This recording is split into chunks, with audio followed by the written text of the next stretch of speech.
None of my students mentioned my haircut or my beard trim today. I'm torn between being excited and disappointed about this. Not that I want them to notice and tell me I look good, because I know I look good. And I tell them that I know I look good. But kids tend to be hyper observant about just about anything that they're not supposed to be paying attention to, or that won't benefit their learning.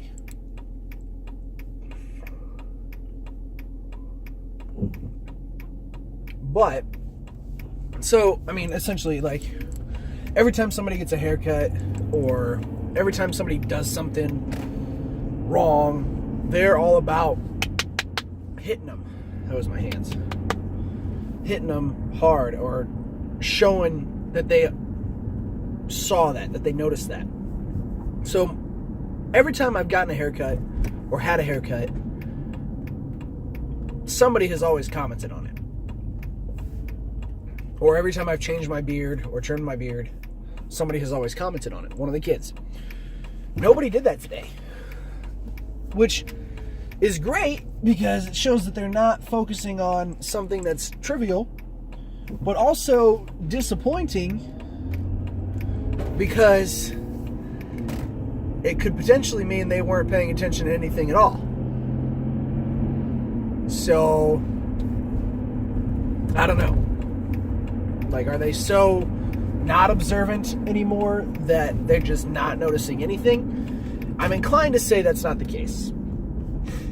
Because the last time I trimmed my beard,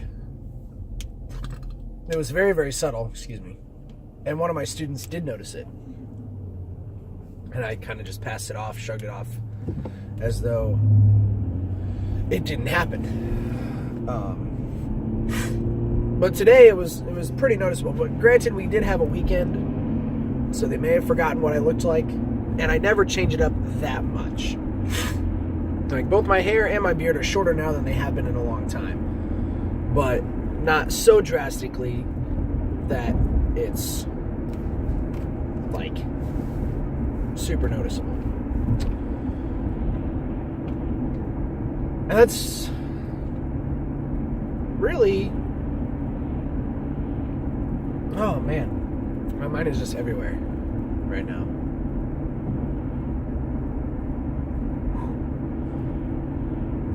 Those two things is what I want to focus on for the next minute or so. One, that they notice everything. And two, that when they stop noticing everything, it seems like a blessing, but could actually be a curse. It could. Doesn't mean it is. It could be. Meaning, are they so caught up in not noticing anything that they're no longer noticing everything? Does that make sense? It's hard for this to make sense to anybody except a teacher, really, or a person that works with children on a daily basis, because you don't understand what I mean. I can be in the middle of a math lesson, and somebody will blurt out or raise their hand and say, "Hey, I have a statement. My dog ate its own poop yesterday." Has absolutely nothing to do with what we're talking about, and hasn't had anything to do with what we're talking about. But they feel that at that specific moment in time, everybody needs to know that their dog ate its own poop. And that's absolutely crazy. So when your goal as a teacher is to make those comments not stop entirely, but to put them in the right context and put them in the right situation. Like, you're sitting at lunch or you're out at recess and you're talking with your friends, absolutely tell them all about how your dog ate its own poop. Hey, by the way, my dog ate its own poop yesterday. You want to hear the story? Great, tell it. In the middle of my math lesson, not the time to tell me.